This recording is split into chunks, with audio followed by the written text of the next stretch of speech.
अस्सलाम वालेकुम, this is Moeed Pirzada in Washington. Urdu में एक मुहावरा है जो आप सबने सुन रखा होगा, 100 सोनार की एक लोहार की। यानी सोनार बेचारा अपने छोटे से खूबसूरत से सोफिस्टिकेटेड हथौड़े के साथ छोटी छोटी काम करता है, लेकिन लोहार आता है और एक ही हथौड़ा मारता है और चीज़ों को एक डायरेक्शन में तोड़ फोड़ के फेंक देता है। कुछ ऐसा ही हुआ है हमारे साथ। यानी अमेरिका के सदर, आप सुन चुके होंगे कि अमेरिका के सदर जो बाइडन जो हैं, उन्होंने बिल आखिर अक पक के तंग आके उन्होंने, और ये उनकी बहुत बड़ी मजबूरी थी, मैं आपको एक्सप्लेन करता हूँ उनकी मजबूरी क्यों थी। उन्होंने पाकिस्तान के फॉर्म 47 के जो वज़ीर आज़म है जनाब शहबाज शरीफ साहब, उन्होंने उनको जो बाइडन ने एक खत लिख दिया है और एक तरह से उनको उन्होंने एंगेज कर लिया है। मुबारकबाद तो नहीं है, बेसिकली उनको कहा है कि हम आपके साथ काम करना चाहते हैं। इस खत के कॉन्टेंट जो है उनको शहबाज शरीफ साहब की टीम के देने से पहले ही इसमें क्रेडिबिलिटी डालने के लिए गालबन बहुत ज़रूरी था, वरना लोगों को यकीन ही ना आता। तो अमेरिका ये भी देखिए, बात नोट करें इसको बहुत, कि अगर इसका इंकशाफ जो है वो पाकिस्तान की हुकूमत करती तो शायद बहुत से लोगों को शक रहता। तो फिर अमेरिका की जो एम्बेसी है पाकिस्तान के अंदर इस्लामाबाद में, उसने इस खत के कंटेंट्स को पाकिस्तानी मीडिया के सामने डिस्क्लोज किया है, जिसमें जो बाइडन ने इस ख्वाहिश का इजहार किया है कि रीजनल और स्ट्रेटेजिक इंटरेस्ट में, for the regional and strategic interest, जरा अल्फाज के चुनाव के ऊपर भी गौर कीजिए कि in for the regional and strategic interest में अमेरिका और बाइडन एडमिनिस्ट्रेशन जो है वो प्राइम मिनिस्टर शहबाज शरीफ की हुकूमत के साथ मिलकर काम करना चाहती है। उसके अलावा उन्होंने कहा कि पाकिस्तान के साथ अमेरिका कोऑपरेट करेगा, दोनों का एक मुश्तरका अलायंस है, ग्रीन अलायंस, जिसके हवाले से एनवायरनमेंट पे काम होगा, वाटर मैनेजमेंट के हवाले से, फूड सिक्योरिटी के हवाले से, हेल्थ इश्यूज़ पे और इन तमाम इश्यूज़ में, और हम technology transfer and so on.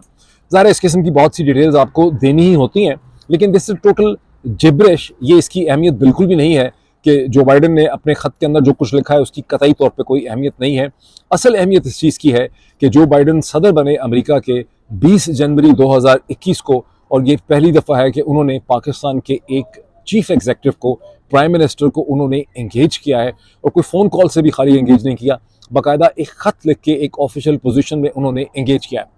जो बाइडन ने प्राइम मिनिस्टर इमरान खान को, जिनका एनवायरमेंटल काम बहुत ज़्यादा था, जिन्होंने वाटर मैनेजमेंट के लिए, ग्रीनरी के लिए, ह्यूमन राइट्स के लिए बहुत ज़्यादा काम किया, जिन्होंने कोविड की बहुत ज़बरदस्त मैनेजमेंट की, जिन्होंने अफगानिस्तान से बाइडन एडमिनिस्ट्रेशन का जितना अमेरिका की अफवाज का इनखला था और जितनी डिप्लोमेटिक कम्युनिटी का इनखला था, जितनी डेवलपमेंटल कम्युनिटी है, वर्ल्ड बैंक की, एशियन डेवलपमेंट बैंक की, तमाम अक़वाम मुत्तहिदा के स्टाफ को वहाँ से निकालने में इमरान खान की हुकूमत ने बहुत ही कलीदी किरदार अदा किया। लेकिन उस इमरान खान को कभी भी जो बाइडन ने इंगेज नहीं किया। मैं इस हवाले से दर्जनों प्रोग्राम कर चुका हूँ स्टार्टिंग फ्रॉम 3 मार्च 2022। मुझे इस पर मजीद कुछ कहने की, एक्सप्लेन करने की ज़रूरत नहीं है। तो सिग्निफिकेंस ये है कि उन्होंने, और फिर जो केयर टेकर जो पहली हुकूमत थी शहबाज शरीफ की, जब वो 10 अप्रैल 2022 को प्राइम मिनिस्टर बने, तो उन्हें भी जो बाइडन की इंतज़ामिया ने ऑफिशियली एंगेज नहीं किया था। उसकी भी मैं आपको वजूहत बता चुका हूँ कि चूँकि उस पूरे रजीम चेंज ऑपरेशन के ख़िलाफ़ इतना रद्द-ए-अमल हुआ, उस रजीम चेंज ऑपरेशन के खिलाफ एक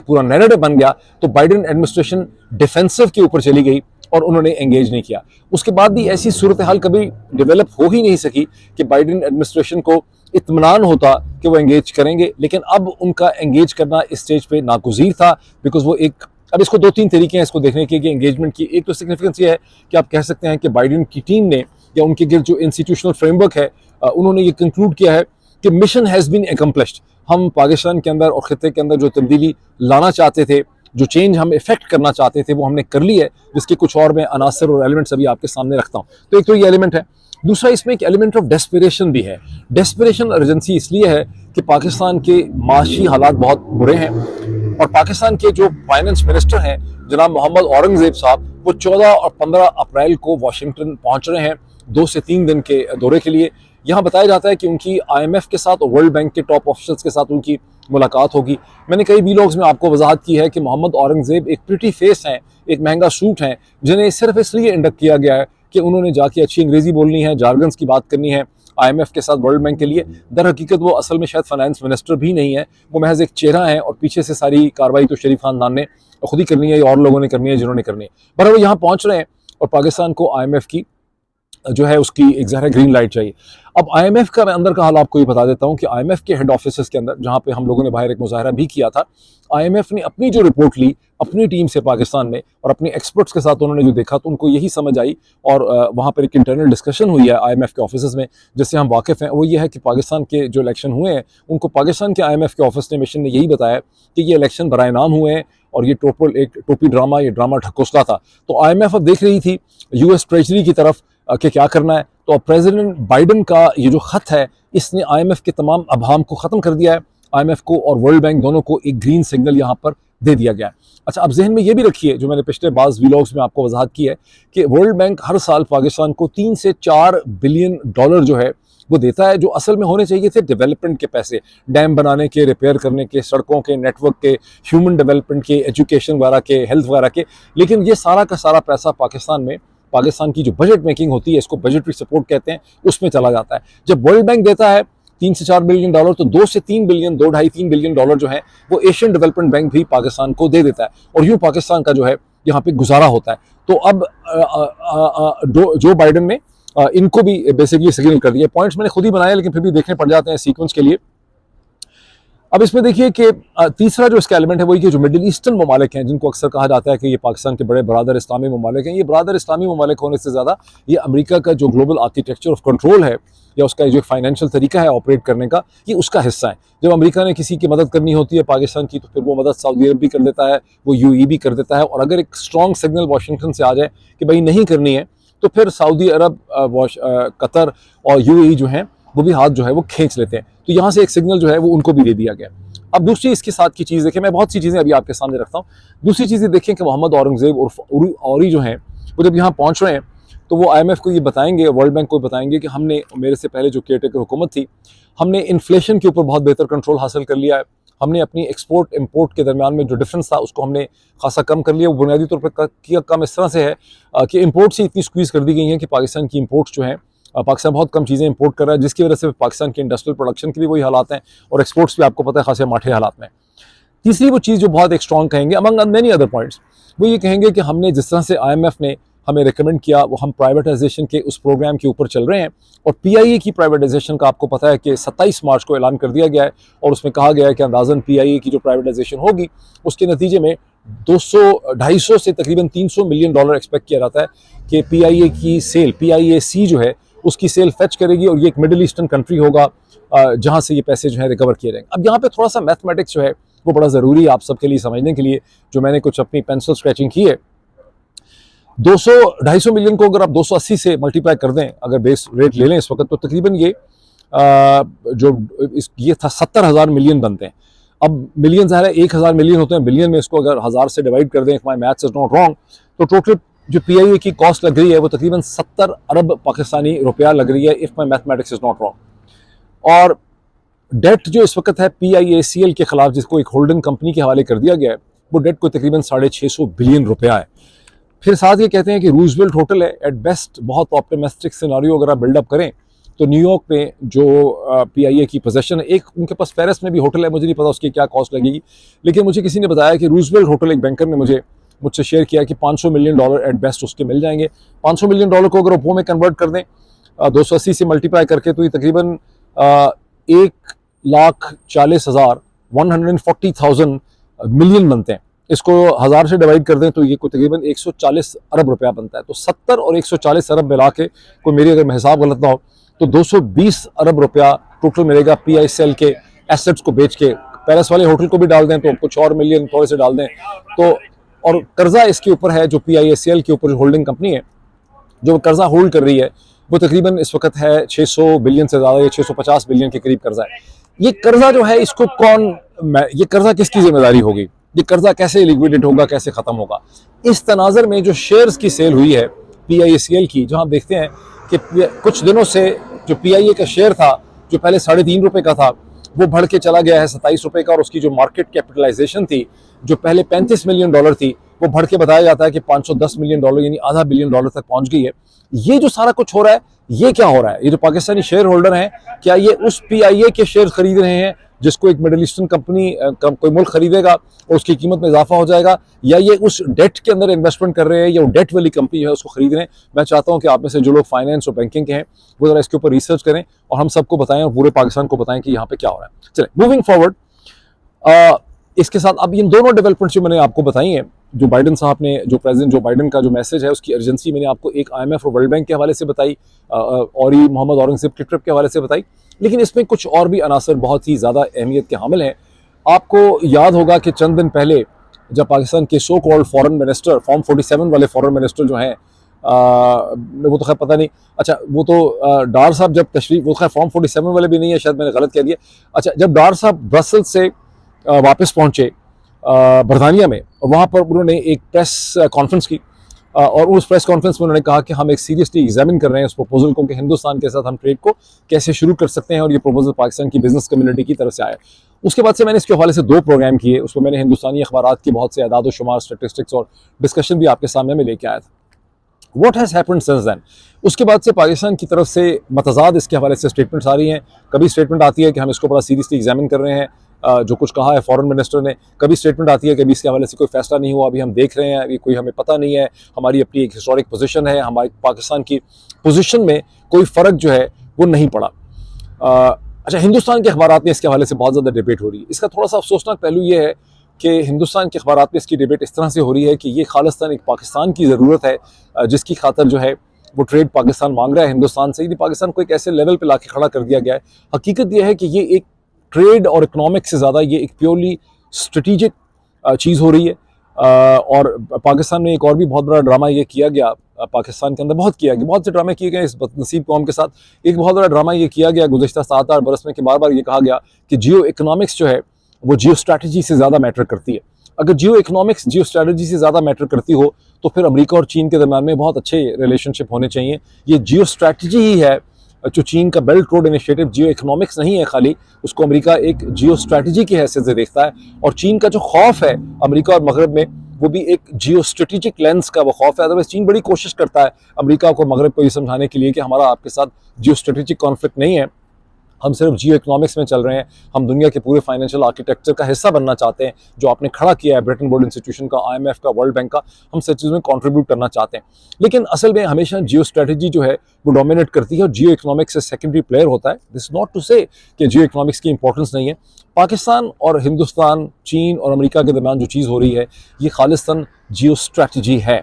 और इन हिंदुस्तान की जो मौजूदा इस्टेब्लिशमेंट है वो इसके एक बड़ा विलिंग पार्टनर है। उसकी बहुत बड़ी एग्जांपल ये है कि जब से पाकिस्तान के अंदर रजीम चेंज ऑपरेशन हुआ, इसी यूट्यूब को आप देखिए, मेरे ख्याल सबसे ज़्यादा हिंदुस्तान के लोग इसी को आके देखते हैं, और हमें जो कमेंट मिलता है वो खालिस्तान उनका, हमें एक कॉमन शहरी हिंदुस्तानी का कमेंट हमें बहुत कम मिलता है। हमें कमेंट मिलता है हिंदुस्तान के इंस्टीट्यूशनल जो लिखने वाले हैं, जो उनके इदारों के लोग हैं, वो आते हैं और वो अपना एक यहाँ पर सड़ा हुआ कमेंट लिखते हैं। लेकिन वो सड़े हुए कमेंट हमारे लिए बड़े बेनिफिशियल हैं, क्योंकि उससे हमें ये पता चलता है कि गुज़श्ता 2 बरस से उन्होंने पाकिस्तान के अंदर जो रजीम चेंज ऑपरेशन था, जो खालिस्तान पाकिस्तान की मिलिट्री इस्टेब्लिशमेंट ने किया, उसकी उन्होंने मजम्मत कभी भी नहीं की, उन्होंने उसे वेलकम किया। और उनका तमाम तर जो हदफ है वो इमरान खान, तहरीक इंसाफ, या वो तमाम लोग रहे मेरी तरह के जो इमरान खान को सपोर्ट करते रहे। इससे आपको क्लियरली पता चलता है कि पाकिस्तान में आने वाली चेंज जो है वो इंडियन इस्टेब्लिशमेंट की मनपसंद चेंज है और इसे वो वेलकम करते हैं। तो इस वक्त वो एक दिखावा कर रहे हैं, और ये दिखावा उनको कर रहा है, ये दिखावा कई हफ्तों और महीनों तक हो सकते जारी रहेगा कि नहीं हम तो घास नहीं डालते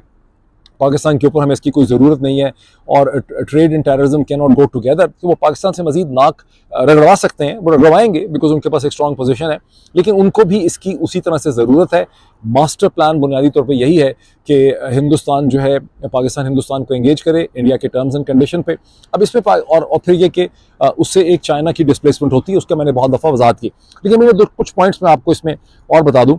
पाकिस्तान के लिए बुनियादी तौर पर जो बहुत बड़ा चैलेंज है वो ये है कि पाकिस्तान की, जब पाकिस्तान हिंदुस्तान को अब उसकी टर्म्स एंड कंडीशन पे एंगेज करेगा, जैसा कि पूरी तैयारी है, उसका सामान है, बन चुका है, दिसंबर में नवाज शरीफ साहब ने भी इस हवाले से बात की थी, तो पाकिस्तान की वो तमाम तर जो एक हिस्टोरिक पोजीशन थी जम्मू एंड कश्मीर के हवाले से, और हिंदुस्तान और पाकिस्तान के दरमियान में 2 सॉवरन नेशंस की पैरिटी की वो पोजीशन जो है यहाँ पर ख़त्म हो जाती है। और ये ज़ाहिर है कि एक इनडायरेक्ट तरीके से पाकिस्तान से ये चीज़ करवाई गई, और ये पाकिस्तान की इस्टेब्लिशमेंट के लिए, पाकिस्तान की तमाम जो सेटअप उसका है फॉरेन ऑफिस के लिए, ये एक बड़ी तकलीफ दे और बड़ी पेनफुल सिचुएशन है। लेकिन अब उनके पास कोई ज़्यादा ऑप्शंस जो है इस स्टेज के ऊपर बची भी नहीं है।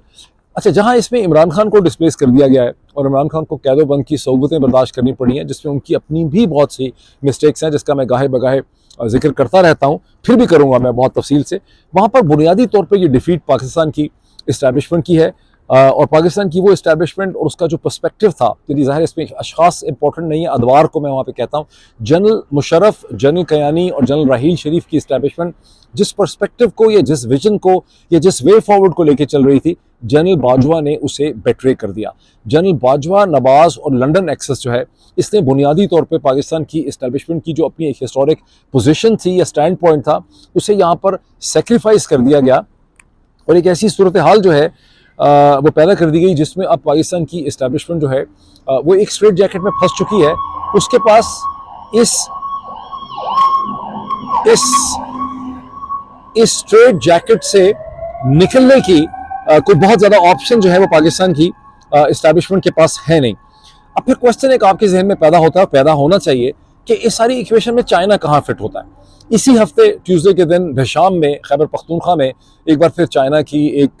जब वो डासू डैम की तरफ चाइनीज़ वर्कर्स और इंजीनियर्स जा रहे थे, उनकी एक वैन थी, बस थी, उसके ऊपर एक दहशतगर्द सुसाइड हमला हुआ। एक और वैन ने आके उसको रैम किया, बिल्कुल उसी तरह से जिस तरह से मेरा ख्याल है जून जुलाई 2021 में जब इमरान खान की हुकूमत थी, तो दासू के करीब इसी तरह से चाइनीज़ बसेस के ऊपर हमला हुआ था, जब एक सिक्योरिटी की, जब एक सुसाइड लेडन जो एक्सप्लोसिव लेडन व्हीकल थी उसने आके रैम किया और उसमें 13 चाइनीज़ वर्कर्स जो हैं वो वहाँ पे हलाक हुए थे उस वक्त। तो बिल्कुल इसी पैटर्न से यहाँ पर 6 लोगों की हलाकत हुई, जिसमें खाली 5 चाइनीज़ हैं और एक पाकिस्तानी उनका गार्ड है।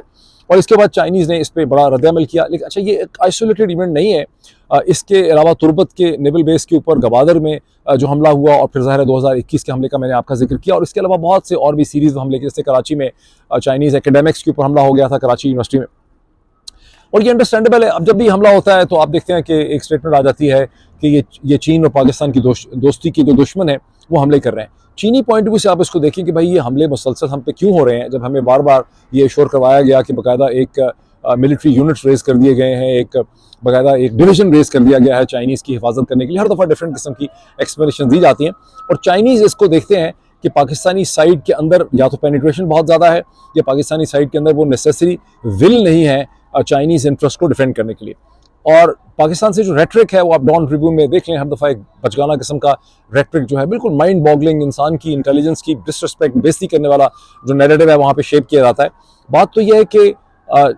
चाइना की जो एंगेजमेंट हुई है बेल्ट रोड इनिशिएटिव की, उसके बाद ही, वरना उससे पहले यहाँ कौन चाइना से नफरत करता था पाकिस्तान में। चाइना और तुर्की दो ऐसी नेशनैलिटीज़ रही हैं जिनको हमेशा पाकिस्तान में बहुत ज़्यादा इफेक्शन से, बहुत ज़्यादा उनको एक रिस्पेक्ट से देखा गया। तो सडनली जो चाइना के खिलाफ पूरा नैरेटिव बन गया कि जी बलोच जो है वो चाइना को अपने साम्राज्य दुश्मन समझते हैं, फलां चाइना के खिलाफ लोग हैं, चाइना ने ये कर दिया, चाइना ने वो कर दिया।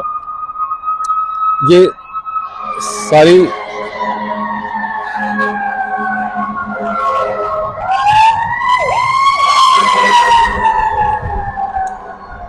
यहाँ ये हर वक्त इस मुल्क में फायर ब्रिगेड की गाड़ियां जो हैं, जब हम इस मुल्क में आए नहीं थे तो लगता था शायद पुलिस की गाड़ियां होती, हर वक्त ही ये इसका सायरन चलता रहता है और ये अक्सर फायर ब्रिगेड की गाड़ियां होती। इस मुल्क में आग जो है वो बहुत ज़्यादा लगती है, जिस वजह से मैं रुक गया था। अच्छा, अब चाइना जो है उसकी, ज़ाहिर है कि चाइना को इसका अंदाजा है कि उनके ऊपर ये हमले जो है वो सारे किस चीज़ के ऊपर हो रहे हैं, क्यों हो रहे हैं उनके ऊपर हमले, और उनकी इन्वेस्टमेंट्स को, उनका रास्ता रोकने के लिए ये हमले उनके ऊपर मसलसल हो रहे हैं। ताहम इस हफ्ते एक नई बहुत इंटरेस्टिंग चेंज हम यहाँ पे देखते हैं, जब हम देखते हैं कि चाइना से एक हाई पावर्ड इन्वेस्टिगेटर्स की टीम जो है वो इस्लामाबाद पहुंचती है एक दिन पहले, और वो पाकिस्तान के इंटीरियर मिनिस्टर जनाब मोहसिन नकवी साहब से उनकी मुलाकात होती है, जिसमें वो कॉपरेशन जो है मानते हैं। अभी देखना ये होगा कि उनको पाकिस्तानी किस किस्म की कॉपरेशन देंगे, क्योंकि चाइनीज़ अपनी इन्वेस्टिगेशन करने में बड़ी महारत रखते हैं, जिस तरह से अमेरिकन बड़ी महारत रखते हैं। किसी और वीलॉग में मैं आपको बताऊंगा कि किस तरह से अमेरिकन FBI ने पाकिस्तान के अंदर आकर भी बहुत से क्राइम्स जो हैं उनकी ऐसी इन्वेस्टिगेशन की जो पाकिस्तान की पुलिस और FIA के ज़हनो गुमान में भी नहीं था कि इन तरीक़ों से इन्वेस्टिगेशन हो सकती है। ये 99 का एक वाक़या है, जब एक टेररिस्ट अटैक जो है वो प्रेसिडेंसी और अमेरिकन सेंटर और अमेरिकन एम्बेसी के ऊपर मिसल जो है वो दागे गए थे, लेकिन वो मैं किसी और वक्त पर आपको बताऊँगा। अभी इंपॉर्टेंट चीज़ ये है कि 28 मार्च को एक चाइनीज़ आर्मी ऑफिसर कर्नल जिन्होंने पार्टिसिपेट किया पाकिस्तान के अंदर 23 मार्च की परेड को, जब वो वापस पहुंचे तो बीजिंग से उनकी एक स्टेटमेंट जो है इशू की गई है कि पाकिस्तान में जो हमले हो रहे हैं चाइनीज़ एसेट्स के ऊपर और चाइना पाकिस्तान इंटरेस्ट पे, इस पे चाइना पाकिस्तान को मिलिट्री टाइप सिक्योरिटी देने के लिए तैयार है अगर पाकिस्तान इसको लेना चाहे। It's a very interesting option. इसका मतलब है कि देखिए चाइनीज़ इसको किस तरह से मूव करें। अब इसमें थोड़ा सा, जब मैंने आपसे सवाल रेज किया कि भाई चाइनीज़ इस पूरी इक्वेशन में कहाँ फिट होते हैं, चीनियों को अच्छी तरह से इसका अंदाज़ा है। इतने ज़्यादा हॉर्न है, पता नहीं ये कैप्चर हो रहे हैं कि नहीं कैप्चर हो रहे। अच्छा, चीनियों को बड़ी अच्छी तरह से इसका अंदाज़ा है कि उन्हें पाकिस्तान से डिस्प्लेस जो है, लगता है कहीं पे कोई बहुत ही बड़ी आग लगी है, क्योंकि मेरे सामने देखते देखते 3, 4, 5 बड़े बड़े ट्रक जो हैं फायर ब्रिगेड के along with several police vehicles दौड़ते हुए जा रहे हैं किसी तरफ, और बड़ी खौफनाक कहीं पे कोई आग लगी है, बिकॉज एक आध ही जाता है यूजली तौर पे, ये तो अभी 4, 5, 6 गुजर गए हैं यहाँ से। अच्छा, अब चीनियों को अच्छी तरह से अंदाजा है कि मगरब उनको पाकिस्तान से डिस्प्लेस कर रहा है। देखिए, चीन का तो मैं पहले जिक्र करता हूँ। पहले मैं आपसे एक कन्फेशन करूँ। मेरा ख्याल है कि इस छोटे से शहर में जितने फायर ब्रिगेड के इंजन या फायर ब्रिगेड की गाड़ियाँ पाई जाती हैं, पूरे पाकिस्तान में नहीं होने लगी, बल्कि शायद पूरे हिंदुस्तान पाकिस्तान में इतने फायर ब्रिगेड यूनिट स्पेयर नहीं हैं जितने इनके पास हैं। पता नहीं क्या फायर लगी है कि कम से कम 2 दर्जन गाड़ियाँ जो हैं वो फायर ब्रिगेड की मेरे सामने से यहाँ से गुजर गई हैं। Let me conclude this thing, Chinese को बड़ी अच्छी तरह से सिचुएशन का अंदाज़ा है। चाइनीज़ को अंदाज़ा है कि बेल्ट रोड इनिशिएटिव के खिलाफ पूरी दुनिया में मगरब एक रद्द-ए-अमल कर रहा है। जगह जगह से उसका रास्ता काटने की, रास्ता रोकने की कोशिश की जा रही है, और पाकिस्तान में भी जो कुछ हो रहा है बेसिकली तौर पे उन्हें पाकिस्तान से डिस्प्लेस भी किया जा रहा है। बेल्ट रोड इनिशिएटिव का रास्ता भी रोका जा रहा है, and from Chinese point of view Pakistan is almost being taken away. अब चाइनीज़ का स्वॉट एनालिसिस अपने बारे में बड़ा ज़बरदस्त है। चाइनीज़ डिप्लोमेट्स के साथ बड़ी मुलाकात रहती थी मेरी, बहुत बैठक रही है उनके साथ। चाइनीज़ जो है वो ये समझते हैं, उनको अपनी स्ट्रेंथ का भी पता है, अपनी वीकनेसेस का पता है। वीकनेस उनकी ये है कि वो मगरब और अमेरिका के खिलाफ खुल के लड़ नहीं सकते, लड़ना भी नहीं चाहते, ये उनकी लिमिटेशन है। स्ट्रेंथ उनकी ये है कि वो ये समझते हैं कि एक तो वो इस जोग्राफिया का हिस्सा है, वो हिंदुस्तान को भी बार बार यही बावर करवाना चाहते हैं कि हम तुम्हारे बॉर्डर्स के ऊपर मौजूद हैं, तुम मगरब और अमेरिका की खातर हमसे इतना बड़ा फड्डा ना करो कि जिससे तुम बाद में मैनेज ना कर सको, हम तुम्हारे लिए बहुत से मसाइल पैदा कर सकते हैं। और हिंदुस्तानी इस कम्युनिकेशन को मैं समझता हूँ बहुत अच्छी तरह से अंडरस्टैंड करते हैं। बहुत से इंडियन मिलिट्री ऑफिसर्स कोई बहुत बड़ी जंग का स्पेक्टर भी बिल्डअप करते रहते हैं, जैसे आपको अंदाजा होगा कोई बड़ी जंग हिंदुस्तान और चीन के दरमियान नहीं होने वाली, बिकॉज ना हिंदुस्तान की ऐसी कोई ख्वाहिश है, ना चीन की कोई ऐसी ख्वाहिश है, उसमें बहुत ज़्यादा एक पॉस्चरिंग का एलिमेंट है।